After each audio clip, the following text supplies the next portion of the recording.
with Polygon Pythagoras. MetaMask, yeah, crypto cash. Yeah, I seen the metaverse through MetaTope. My eyes a megaphone. Customize my empty skin to optimize my flesh and bone. Phase 1 evolution, revolution. Smart contracts inside your smartphone. Phase 1 evolution, revolution. Help me CT's phone. Full body markerless motion capture. The metaverse broken after the MetaTope golden era. The whitelist still open. Hurry up, what you need? Golden chariot. Holy virgins that's holding cherubims, paving the road with fairy dust. Create the avatar of your wildest dreams, yeah, and use it inside your live stream. And all your metaverses, favorite games and widescreen. MetaTope, visualize your digital. By listening to the following, you are acknowledging that the comments, opinions, and analyses expressed by MetaTope LLC, its representatives, or any other contributor are for informational purposes only and should not be considered individual investment or legal advice or recommendations to make an investment or adopt any investment strategy. You should be aware of the real risk of loss when buying and selling any assets, including but not limited to NFTs, tokens, or securities. Always conduct your own research and strongly consider seeking the advice of a financial or legal expert. And now, here's Crypto Chris G with TopeTalk.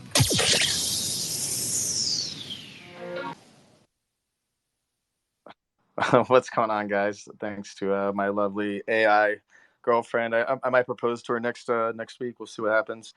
Thanks for being here, everyone. Thanks for joining us today. We had a last-second special guest here. Super excited to have you, man. Mr. Commander himself. What's going on, man? Hey, it's great to be here, and great to be with some of this crew that I recognize. Some great people here. Sick, man. Yeah, dude. Super awesome to have you. It's the hot topic of the week. Some say it's a distraction. Some say it just is perfect timing. But well, before we jump right into some stuff, I want to go down the line here. Our DJ operations manager, brother from another mother, Crypto Medic. What's going on, man? What's going on, Chris? Welcome, everybody. So glad we could put this together. Yeah, this is the hot topic on the flame this week, and interested to hear everybody's take on it. I think it splits a lot of ways, and it's certainly worth putting some eyes on, and appreciate everybody showing up. Good to be here. For sure, man. Awesome. And going up next, one of the homies jumped in, Mr. Gorilla Blanco. What's up, dude? Gorilla Blanco's in the house. What's going on, everybody? Just excited about some UFO talk, some UAP talk, some under submersible talk. Let's go.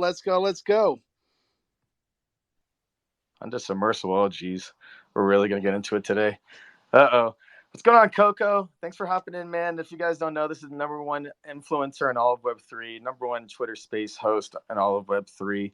Coco himself, live in the flesh, out in Venice, Italy with his girl, just absolutely enjoying it. And it's probably about 11 p.m. right now for him. So thanks for taking some time and jumping in. What's up, brother? Yeah, none of the stuff that he just said was true, but I'm trying to manifest it. So happy to be here. That's correct.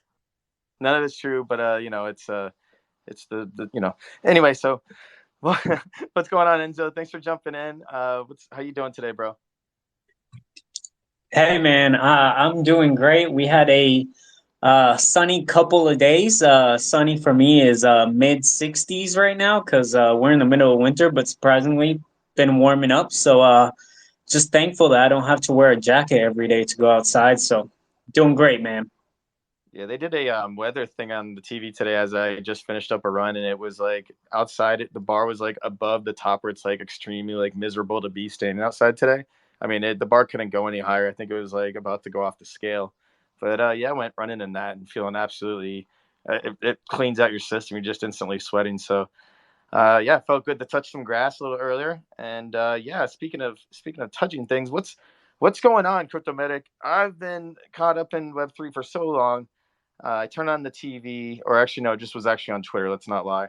And there is just UFO conversations. There's whistleblowers. There's all this stuff going on. Next thing you know, we're having a UFO space, and we have a 20-year fighter pilot, Navy commander on stage. I wasn't expecting any of this. What the heck is going on?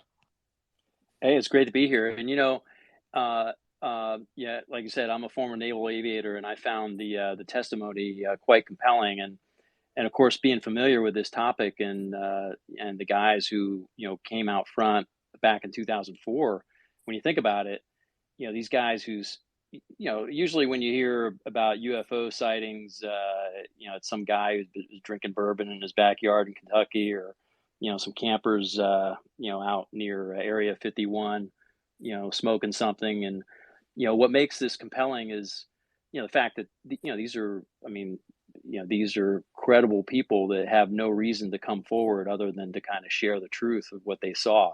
Right. And when you think about it, they put themselves at risk because, there's definitely a stigma attached to, there was no process or protocol in place for naval aviators and others, to report this kind of thing. And I imagine what didn't come out in the hearing, which will probably come out in the close, but when these guys first said, they came public, and well, they tried to come public, or they reported what they saw, I'm sure the first thing that happened is they were escorted, to the restroom to take a drug test, to pee in a cup.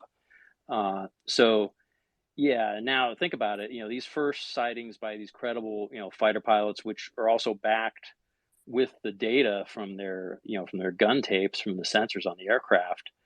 Um, you know, uh,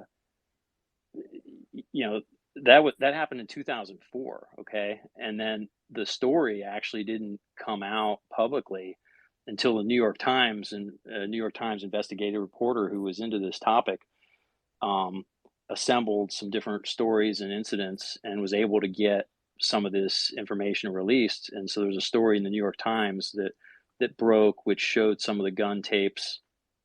Um, and then while that was all going on, obviously, there was we still didn't have any real protocols in place, and it wasn't until about a year ago that the Pentagon established, was called the All Domain Anomaly Resolution Office, to assemble, to compile all these different incidents from aviators and others, and kind of remove the stigma associated with, reporting. And I can tell you for myself, I flew spy and reconnaissance planes, and when now that I think back, and I've talked to some of my squadron mates, there were times where we captured some things on our sensors that didn't make sense, and we just wrote them off as atmospherics or some sort of technical glitch. And so now, as you know, I'm a big proponent of innovation and technology, and and learning more about AI and how we can use it to our benefit. And one of the things that, I'm about to write an article about it is, hopefully in the closed session, we have thousands and thousands of hours of data from, because the Navy records everything. I mean, we have our Aegis cruisers and the carriers and the Hawkeye radars, the F-18 radars.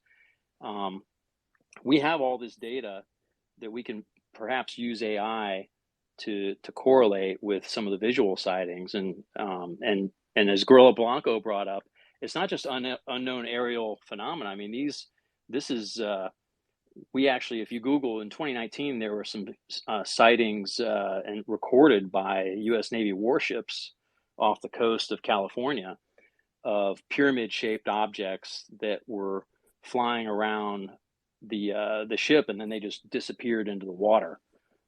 So there's some crazy stuff going on. But I'd be interested in hearing, what sparked your interest about this, or what questions I could probably answer from the group.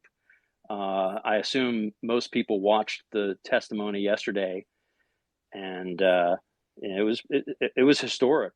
And if you hadn't had a chance to watch the testimony, I encourage you to, block off a couple of hours and pull it up. It was quite interesting. Yeah, jump on in there, Coco. Yeah, man. So, Go ahead. I saw a little bit about it. I haven't been following it too closely because, it's really hard with media and stuff to really try and figure out like what's real and what's speculation and what is, propaganda and stuff. But like, I guess what I would ask you is, like, in your opinion, do you believe that there's aliens, like that they're like covering up, that they've known about for a long time? I guess that would be like the straightest, most kind of simple question I could ask. Like, what do you like? Do you have like a firm belief either way? I mean, I think there's something out there, but this could be one of two things. It could be some advanced DARPA projects that we're engaged in, and for the purposes of national security and operational deception and plausible deniability. We're not sharing that information with people within our own government, or there is truly something out there that we don't know what its origin is, and we're finally coming to the realization that, hey, you know what, this isn't just some sort of strange science thing that we should be interested in, but this does have national security implications if there is truly some sort of alien tech out there that we have nothing that can compare to it. And if any of our adversaries come across this tech, what would the implications of that be as well? So, I mean, I truly believe there's something out there. Whether this was truly, not, technology of non-human origin or not, I mean, I guess I can neither confirm nor deny, but so I don't know if I answered your question, but I mean, I think it could be one of two things that I just mentioned. Yeah, so like obviously it's not something that I focus on a lot, or I never really have focused on, but obviously anybody that, is on the internet or, watches stuff has seen all the different things that people have, all the different stories, and like there's been a million documentaries and all this kind of stuff. So it's like at some point, if things keep coming to light or people keep talking about it, like every single time somebody has something that seems a little bit, I guess, that could possibly be true, like I feel like the probability of it being real becomes more, right? Because it's like where there's smoke, there's fire. And usually, like, if something happens enough, there is some validity to it, right? But like, what is that Right. validity, right? Like, that's the way that I look at it. Yeah. Yeah. Good point. Good point. I see some more hands coming up here. Yeah, I'm just going to jump in. Yeah, I just kind of wanted to, couple things, run down for those who weren't aware of the content of what was said in Congress yesterday. A little rundown of that is that basically the U.S. government has an entity within it that responds to crashed, unknown craft, right? And I think that's the point to make, that no one in these hearings or anything is pointing at potentially alien. They're saying potentially non-human. What does that mean? There's a lot of terminology being discussed, right? And I think that's important to point out. One of the things I find very interesting is that although, like the commander said, we've captured these things on our technology, on our radar systems and FLIR systems and things like this, a lot of these reports go back to the First World War, the Second World War, where these things didn't exist. And you had things like Foo Fighters that pilots used to talk about. And, I think it's worth mentioning that I think we're looking at a phenomenon that's been going on longer than our technology, potentially. Yeah, that's a good point. And something that I mentioned in one of the spaces I was in the other day is these, if this is truly is non-human origin,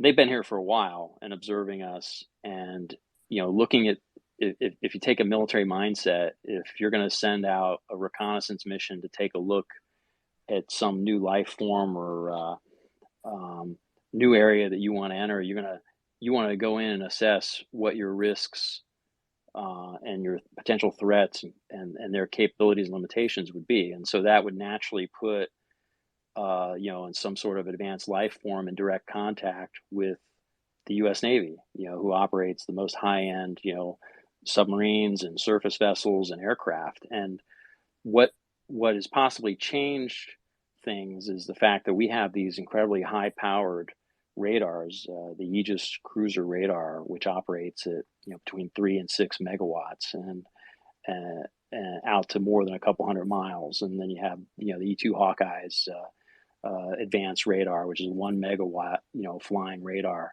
and then now the new the advanced F-18 radars and such. And so one of the things that we discuss, we talk about in the Ready Room kind of jokingly, is that perhaps all these trons disrupt whatever cloaking capability this alien tech might have, and these things appear. And what's really interesting is how, the majority of these, there are 171 cases that are not resolved, which have taken place in military operating areas or near military facilities.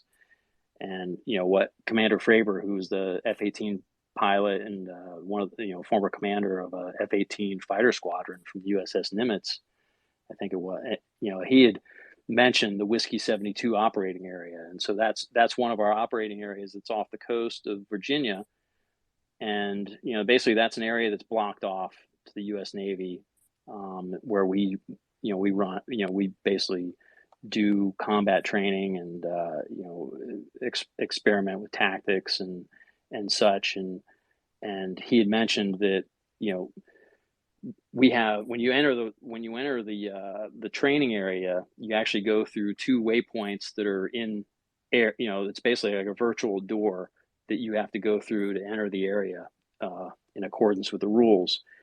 And he had mentioned that these the cubes with the clear spheres around them were parked right there at the entrance of that operating area a number of times. And what I thought was really interesting is, because in all these reports, you don't, they just mentioned the sightings, but they didn't really go into details. So it was interesting to hear the details of him describing how on one of the flights, the 2 F-18s were at a combat spread, which is, basically they're on a course and they're about 100 feet apart in formation, but it's a wide formation. And one of these appeared right before them, and they flew right by it, with in between, so they flew on each side of it. So, they actually lost sight of each other as they went by this thing. And he came within 50 feet, which is, 50 feet, in the air, is pretty close. But anyway, I thought that was interesting. I think, like I said, I think that hopefully in the closed session, in fact, although if I was the chairman of the committee yesterday, because it seemed like that testimony wasn't just about kind of getting it out there that we have this issue and this problem, and we perhaps have some rogue high-level government operatives that are not submitting to the required congressional oversight. Because Senator Rubio made a good point. He said, listen, and this does happen in government. I've served in the Pentagon, and there are some civilian, senior level officials who think that they are above the electeds, and they think that, hey, they know better, and that they view the electeds as just temporary government employees while they're the permanent government employees. Does that make sense? Yeah, and I guess so. Like, my question about that, like, to kind of summarize in a 5th grader point of view of what you just said, there could be some type of radar technology that's being used, and that high level of radar technology is what could potentially be uncloaking, if there is in the vicinity some of these unidentified objects, is kind of why they've appeared at sometimes, is because it's been around that type. Yeah. Because going back to your point of, hey, these things, there were reports of, there were sightings, reports from aviators back in the early days, as well as, people operating from ships, and even, some of our people have operated down in the Antarctic. And the only thing that's changed is the fact that we have more advanced radars that are much more powerful, that perhaps could be disrupting the, whatever the cloaking technology is that these guys are using. Interesting. I mean, and it kind of, I can actually visualize that, because it actually kind of does make sense that, like, a lot of normal people would never really see anything, because that's just, you can't see anything, but it tends to be these areas which are around military bases, or essentially in that test zone that are and do you think that they know if this is true? Do you think that they are aware that they're being that's happening, or do you think that they're doing it on purpose? No, well, I mean, I think they're doing the same thing. Again, going back to the military mindset, I've flown plenty of operations where, we call them freedom of navigation ops, or we'll go in to kind of get our adversaries to turn on their fire control radars. The freedom of navigation ops happen quite frequently, and I've done them, flying where the United States recognizes just the 12-mile limit in accordance with new international law, and typically our adversaries always claim, uh, you know, their airspace and sea space extends beyond that limit, right? And so we'll typically, when we're deployed, we'll get tasked on a side mission. Hey, can you take the last half hour of your flight and skirt the edge of do a 12-mile freedom of navigation off the coast of Iran or off the coast of China or another potential adversary. I've done them off of Syria and other places in Iran, and then to see if they'll come out and respond. And then and of course, if they do, then we're testing their response. And gathering that information, for future reference if we ever need to know that. Got it. Makes sense. AF, you have a question? Actually, I want to throw my 2 cents on the subject because I have not really a lot to say. It's more like, I guess it's kind of brief. First thing I want to say is thank you guys for having me here, and I really appreciate that you guys are talking about this. And now that I'm going to start, what I wanted to say was that I do believe that the government is hiding and that all of this stuff is true. Second thing I want to say is that all of this alien stuff isn't really aliens. They are the fallen angels, or if you want to call them the Watchers, that were written about in the Bible. They've been doing this for centuries, coming down, teaching us modern technology and having this advanced thing. In fact, it's one of the reasons why God, punished majority of the fallen angels, because they were teaching us how to do things with all this advanced technology that they have. So all of this whole alien stuff isn't really aliens. It's more of the fallen angels that are just coming down. And the reason why there's more and more sightings that they're coming more frequent is because the time of the end times is coming, and they're going to basically do a repeat of what happened in Genesis, where, when the Antichrist comes, they're going to make themselves known. And then people are going to be like, see, it's the aliens, blah, blah, blah, to trick everybody and try to bring him down. And I guess that's all I have to say on the subject. Yeah, let's hear from Coco. Yeah, I think that's absolute nonsense. Well, Sorry, bro. I mean, look, I gotta be honest with you, bro. He might be right. Well, if you look back at history and the writings and the Bible, but actually you go back further in the Greek mythology, and they talk about Prometheus, who the Greek gods punished Prometheus because he taught man how to light fire himself, right? But so like when yeah. like I want to dive into this a little bit. So like when you're saying that it's not aliens and it's fallen angels, you're saying that the angels have. Well, I didn't say. No, that. I'm talking to AF. No, that's so like you're saying that. So the angels have like UFO technology, and instead of using all these other powers they got from God, they've decided to fly UFOs around that we can't see, and just make us seem kind of perplexed and mystified by crashing them into the ground. And that's the signs that they're giving us. Let me ask you, are you atheist by any chance? Because if you are, my conversation No, I'm not is actually. going to go back. I just don't think angels would show themselves in the form of UFOs crashing into the ground. Yeah. So like I maybe you're saying it in a metaphoric way. I just didn't catch what you're saying. No, okay. Have you actually read the Bible though? I mean, I'm not really like a Bible person. I believe in like a God. I believe in something bigger than me.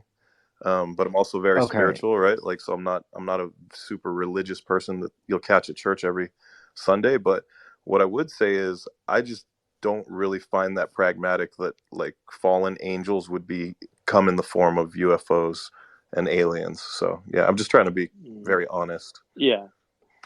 Well, okay. Hold on, guys. Real quick, we're not going to go into this like too much further. Yeah. I think that could take us off into a tangent. Yeah. Sorry about that. We all are entitled to our own opinion. I just got to let's be real. We all have our own opinions, and everyone's entitled to that. But I appreciate you sharing that with us, AF. But yeah, like I want to stick to more of the subject of what did we see yesterday? Because from basically like a little bit of a summary, I mean, you gave us a little bit of what was happening, but it sounded like you said a little bit that there is sectors of the government, or maybe not even the government, that are higher than the government, that don't have to report to anybody, that have open pocketbook and don't have any laws. Is that kind of what we're kind of seeing? Yeah. So going back to what so a couple things that I picked up on and if when you watch the whole hearing and the tone, I mean, actually it was kind of refreshing that you actually had, bipartisan civility in actually trying to find the truth in the hearing. And there were a lot of good questions. And, I also saw it as sort of like a cry for help from our government, our Congress, our elected officials, that they're being stonewalled themselves. But if I was chairman of the committee, I would have said, after the first couple of times where Grush said, I could tell you, but we need to go to the skiff. I could tell you, but we need to go to the skiff. The skiff is a specially compartmentalized information space. It's a secure space where we go into to discuss classified materials. And so, Grush is basically honoring his oath and knowing that he can't divulge certain classified information, even though, he's gone through the proper whistleblower process to get the topic to be discussed and looked into. There's still things that he can't share that he knows and knows of. Even the names of some of these programs or offices or people that are involved are classified. I mean, if you can believe that. I mean, that, and that's, I'm just telling you, someone who has clearances, TSS had clearances, that's the way they operate. But also, what this exposes is, the way I saw it was, there are senior Pentagon officials who are running some sort of a black program, and they consider themselves and the information they know and are aware of as immune to any sort of government oversight by elected officials. And that's actually wrong, because even all of our program, even DARPA and a lot of our intelligence programs, they're subject to congressional oversight. That our representatives know what they're doing and what they're using tax dollars to do, and they can assess whether or not this information can be released without any consequences to our national security, so to speak. But So, I think, Commander, Marco, I just want to ask you real quick. You mentioned the skiff. When do you think that conversation happens? Is it like they stood up from this meeting and went into a room with those senators, or is no. it something now that gets scheduled?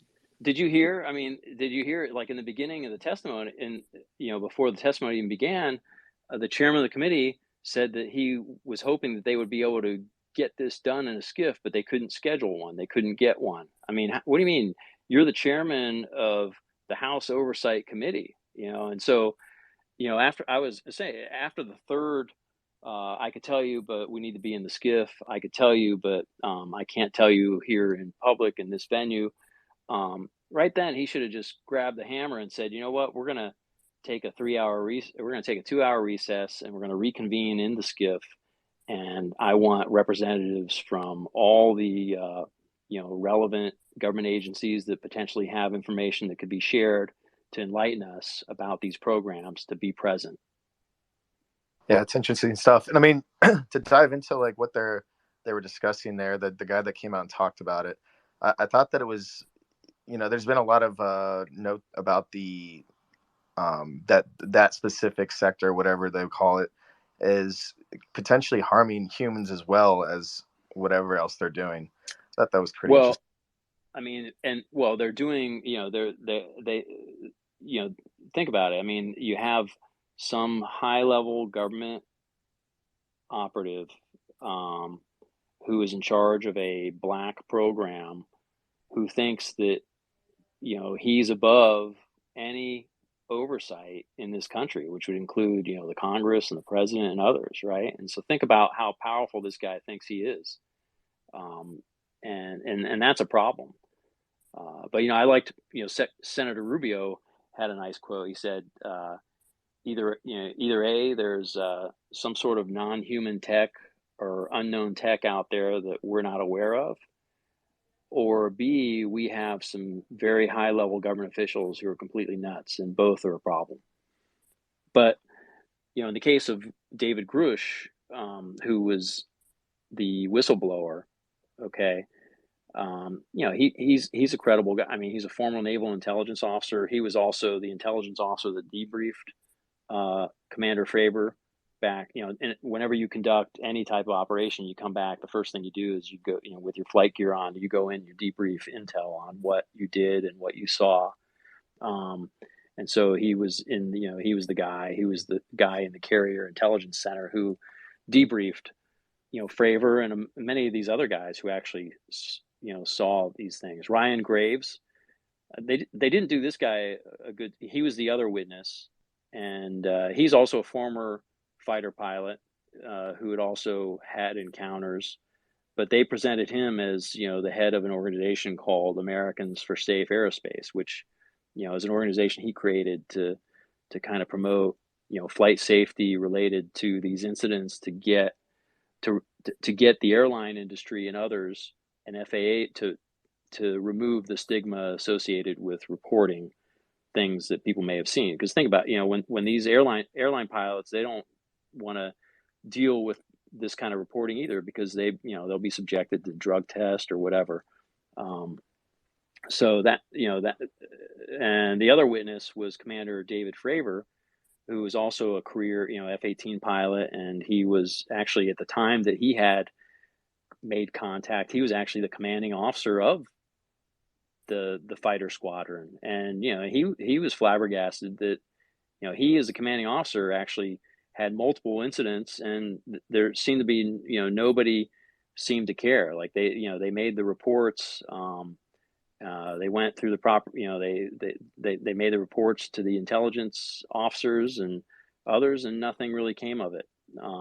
But again, back then there were no protocols. And like I said before, who knows? We saw things on our sensors that didn't make sense, and we wrote them off as anomalies. But it's a different thing when you see something with your own eyes, that kind of changes your whole understanding of what you think is the art of the possible. When I was watching these guys, I kind of sensed some relief that they were finally being listened to and believed in a way.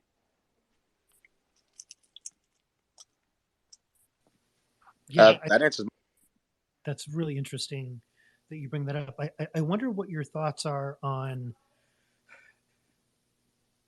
I think it's interesting that they've presented them this way, right? And I wonder what your thoughts are, that you have an intelligence officer who is taking this report from one of them, maybe both of them, but certainly other reports. And it's my understanding, correct me if I'm wrong, that this gentleman was part of this group that was tasked by Congress to go out and start kicking doors down to find out what we knew, right? Start asking questions. Yeah. So hold on, real quick before you answer that. The Metatope account, for some reason, X has just decided to update itself while it was hosting the space. So if this thing drops, I'll restart it up just to get a heads up. Because okay, all right, I might be saved. So we're not being jammed by any. Exactly. Non-human. Yeah. So going back to David Grush. So he was an intelligence officer, and then he left the Navy, and then he went into government service. He got and he was fascinated with this topic, and he figured out a way to get into the GS service as a government civilian. And there was a period where the Pentagon was getting enough queries about UFOs and stuff, but they weren't serious about it. And so they created just a place to kind of make it look like they were interested. And I think that he started off there, but he had also actually he worked for the National Reconnaissance Office, which is really high-end intelligence, and then National Geospatial Agency, which they're also engaged in in high-end intelligence and targeting and things like that. And so he's a legit professional who has no reason to go and destroy his career and his clearances. But but he was, when the All Domain Anomaly Resolution Office was created, yeah, he was one of the guys who was tasked with going in and kicking in the doors and trying to figure out which different government agencies had any involvement in looking into or evidence or programs related to these unknown aerial phenomena. And he was getting stonewalled, and even though he had all these authorities and that was his directive, he was getting stonewalled. And so he went through the proper procedures and the whistleblower procedures, and through the intelligence committees and such. And yeah, it's been a long process for him. And here we are today. I mean, like I said, think about it. Like 2004 was the first real reporting that actually correlated, a visual account with actual data that the military had, and that didn't even come out until 2017. And I think that's maybe what gets lost, certainly for people who aren't in the U.S., is that you don't just show up and talk to Congress. Like, right. This was a huge, long process to get these people in that room Yes. that involved more than just those three people, right? There was a Yes. big team of people working to get this into that room. Yeah, and as I mentioned, there are at least 30 solid accounts of aviator reported incidents that have technical data that can confirm that they did see something that they reported. And so going back to, hopefully this closed door session will take place really soon, and they'll bring in also some appropriate experts. You can say, hey, look, let's get all this data, and we already have it stored, on weapons system tapes and such, and go back and evaluate. And we know the geographic areas, the time and space in that these incidents occurred, and we have multiple platforms that were operating in the area. So in the Whiskey 72 area, it wasn't just one F-18 flying with its gun, with its radar and system tapes. You had Hawkeyes that were airborne recording. You had Aegis cruisers, and then even for the objects that went into the water, and we had submarines. Was there anything picked up on sonar from the submarines, or helicopters that were conducting anti-submarine warfare operations, or even from our sensors, from our SOSUS sensors that we have lining the seabed all around the world to detect, submarine activity. So think about, if you can run all that through some AI to try to find incidences of overlapping, contact, then you can start, backtrack from there and figure out what was the origin of this, when did it appear, when did it disappear, where was it going? Yeah, I mean, data, it's all about the data, right? Which is, I think, it is. And yeah. and so and then even I mentioned this in the space yesterday, is the U.S. Navy is at the forefront of ballistic missile defense, and that was actually an accidental discovery. And it was after the first Gulf War. We had just started operating our advanced Aegis radar systems, which is a radar system that's on our destroyers and on our missile cruisers. And when they were going back to kind of look at, doing some debriefs and look at what was captured on radar with respect to Scud attacks and other things that were taking place, they saw that, when the Iraqis were shooting Scud missiles at Kuwait and Saudi Arabia, that stuff wasn't picked up live by any operators, but they saw that it actually appeared on the system when they went back and reviewed in slow motion that the Aegis radars actually picked up these contacts, and they basically created a program that would do the mathematic calculation from the geometric calculation from launch, from when it was first picked up over the horizon, the speed it was going, the arc that it was taking, to predict where they could intercept it with a missile. And so now we have ballistic missile defense, where we have the capability to shoot a missile to a piece of sky to intercept, another missile that is on its way. It's basically a geometric math problem that's solved by computers, and but that was accidental, and that was after the fact. So imagine, using AI to kind of go in and analyze all of these reported incidents from the different sensors to find out where these, where we first picked them up, and then where they went to when they disappeared, and what kind of profile were they flying. Yeah, I think I heard this kind of mentioned too. Like at some point, we've like taken the filter off our radar, right? Like we were trying to filter out a bunch of stuff we didn't think was anything but, like you said, noise, yes, apparitions, right. And like, wait a minute, we better go back and look at this stuff now. Right. Yeah. I mean, and in the spy plane I flew, we had, when we're looking down on the, we had what was called airborne moving target indicator, and it would take into account the noise that you would, without going too, the noise that you would get on your radar system from looking down at the ground, which would create a bunch of fuzz. It basically would, it would just clear all of that, and only try to pick up on certain things that are moving above a certain speed close to the ground. Right. And so, we have filters. And so if you go back and you review this stuff unfiltered, then maybe you'll see more than what you would have seen at the time that you were operating. Life unfiltered, coming right at you. Life unfiltered, right? So where do we put crypto and NFTs into the equation here? How do we? Yeah.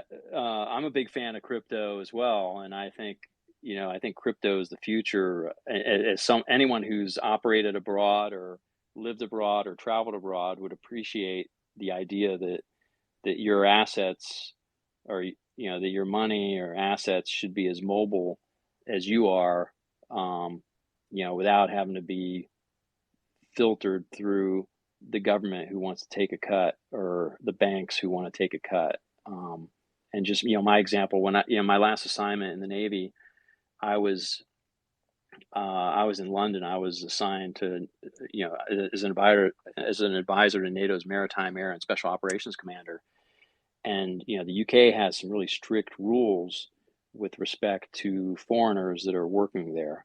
And you actually your rent has to be paid through bank transactions.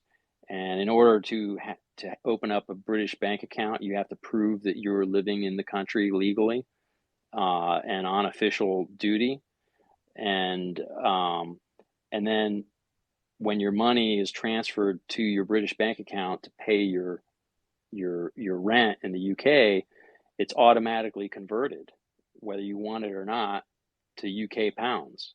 And so I was spending between $275 and $325 a month just in conversion and service fees to pay my rent.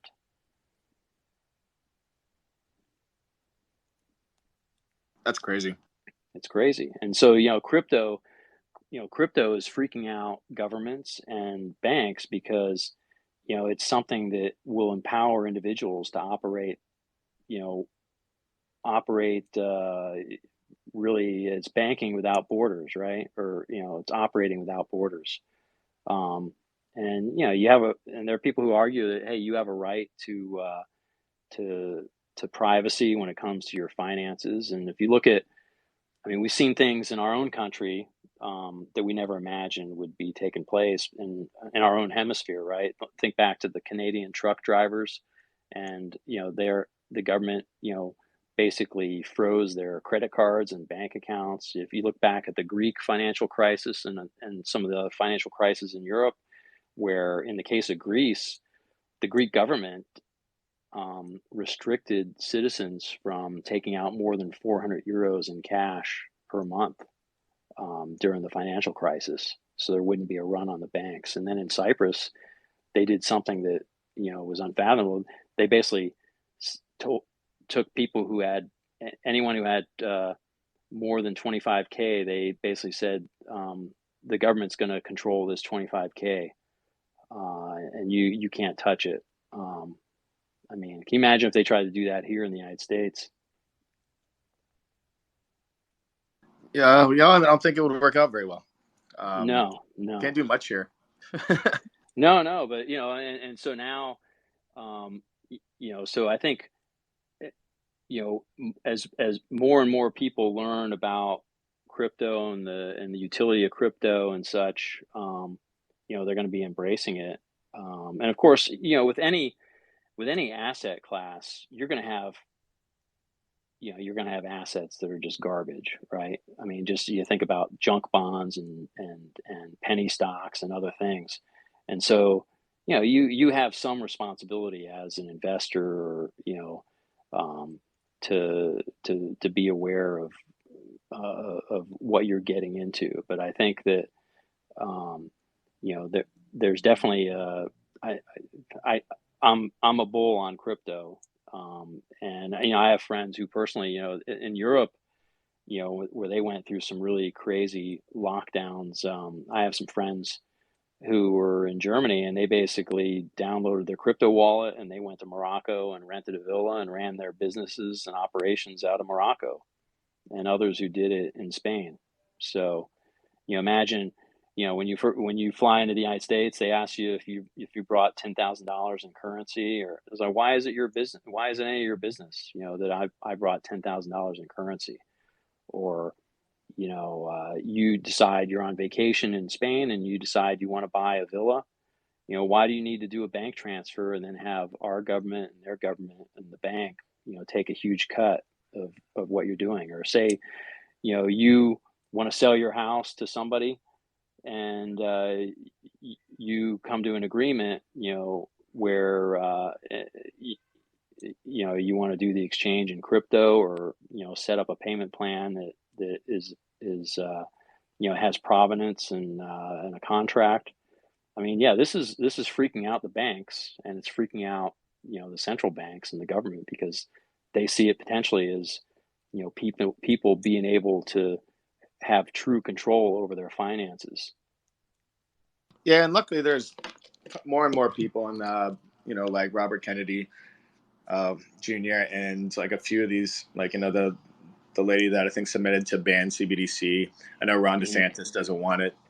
And So there's Trump, definitely some. yeah, Trump said he's against it as well. Exactly. I mean, Yeah. and that's, I think, a very important. We're seeing a lot more people become more educated. Honestly, I think that they educate themselves on what's happening, and there's some up there that are like us that don't want to see it. So I think the more and more that it becomes clear about regulation, hopefully, which it doesn't get, you know, it's not too hard on us in the sense of decentralization. So a lot of people here are, you know, like the DeFi side of it, not just crypto.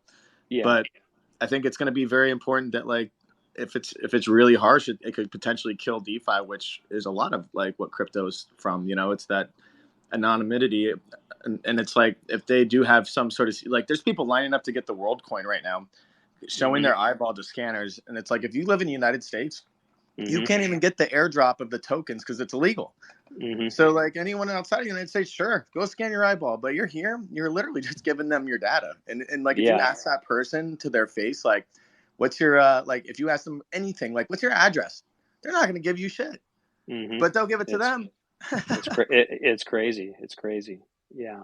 And, but I mean, there is some utility to, you know, the government having some sort of digital currency, but not as a you know, not as a means to control the people, but perhaps to expedite transactions between, say, the federal government and, you know, the state of Florida after a hurricane, right? And transferring money to the state of Florida to distribute or to provide hurricane relief, you know. But I think in that case, you understand what I'm saying? So, like, there's probably some sort of functionality that can accelerate the viable transactions between the government and the states and agencies, but, you know, keep the citizens out of it. And the whole idea of, you know, potentially there could be some sort of, social credit score and other things that, that tie into restricting your freedoms and your personal movements and such.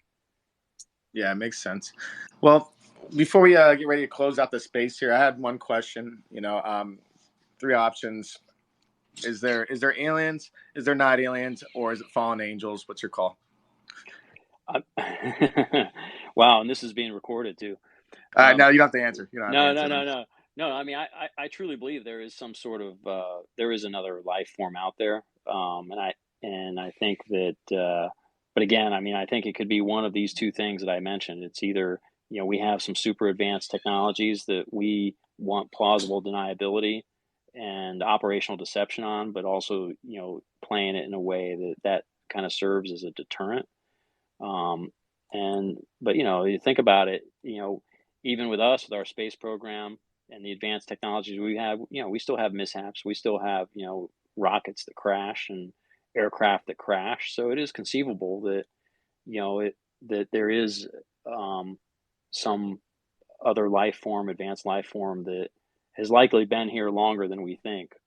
And now with our advances in technology, we're seeing them and being able to record and prove that they really do exist. Love it, man. I appreciate you taking a lot of time here. I'll let Gorilla jump in here with his hand, and then we'll do some closing statements here. Hey, just wanted to do a shameless plug. We got at 9 p.m. tonight. I dropped it in the chat.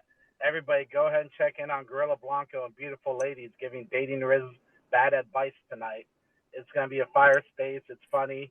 I'm trying to turn NFTs back into non-fungible tokens. We got to get out of the non-fuckable techies bandwagon that we're currently in with half the space. So everybody jump in and get some res.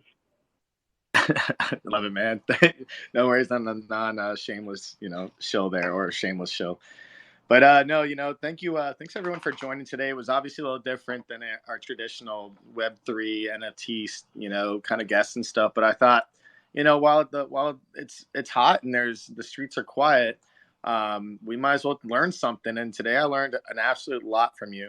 So thank you, Commander, so much for being here and spreading some, and I think it's like what Spaces allows, you get just unfiltered raw content versus like the media. And that's why people like Coco drop in, and people that are like Cash and some friends. I did have one thing to ask you from Cash. He just said, wonder if he knows the work of Robert Salas. Robert Salas. The name sounds familiar. Yeah, he's the gentleman who was first to come out with the story about the nuclear silos being taken offline. He was one of that crew of gentlemen. Okay, right. Yeah. I'm gonna look that up and try to learn more about that. But I had heard of that. Cool, awesome. And we had other incidents too, which where U.S. Navy ships just went dead in the water, as if they were struck by some sort of EMP device. But yeah, that's crazy. That's actually really crazy. Yeah, definitely. Awesome. Well, we'll run it back with Mr. Enzo giving out the closing statements today. Again, thanks everyone for being here. Definitely, Commander, if you got some time, check out some of the cool stuff we're doing at Metatope with the mocap tech. I will. I'm a fan, and thank you again for having me. And again, what a great group. I learn as well in these things. For sure. So Enzo, man, take it away. Send us off to the mothership, okay? I got you, Chris. I just wanted to give a little bit of a tip for people that are interested. Again, nothing here is financial advice, but as you guys know, I did start Andrew Tate's course to become a top G a couple of weeks ago, and my investment professor gave me a book, and I just wanted to share it with you guys. If you guys are interested, Intro to Stats. It's a book on statistics, and he said that it revolutionized the way that he invested in crypto. I haven't gotten it yet. I'm probably gonna get it this weekend, and just thought I'd share that with anybody that's interested in upgrading the way that they think about investment. Because most of the lessons that I went through yesterday were all mathematics. Nothing about, I didn't even look at a chart for 5 hours. It was just learning mathematics and statistics. So for those of you that want to like get better at investing in crypto, maybe look at statistics instead of drawing squiggles on a chart. Thanks, Top G. Yeah, cyberpunk. Yeah, I mix my ETH with Polygon Pythagoras. MetaMask. Yeah, crypto cash. Yeah, I seen the metaverse through Metatope, my eyes a megaphone. Customize my empty skin to optimize my flesh and bone. Phase 1, evolution, revolution. Smart contracts inside your smartphone. Phase 1, evolution, revolution. Help me ET phone. Whole body markerless motion capture. The metaverse broken after the Metatope golden era. The whitelist still open. Hurry up, what you need, golden chariot. Holy virgins that's holding cherubims, paving the road with fairy dust. Create the avatar of your wildest dreams, yeah, and use it inside your live stream. And all your metaverses, favorite games and widescreen. Metatope, visualize your digital ID. I seen the metaverse through Metatope, my eyes a megaphone. Customize my empty skin to optimize my flesh and bone. Yeah, Metatope is your mirror to the metaverse. Yeah, I seen the metaverse through Metatope, my eyes a megaphone. Customize my empty skin to optimize my flesh and bone. Metatope.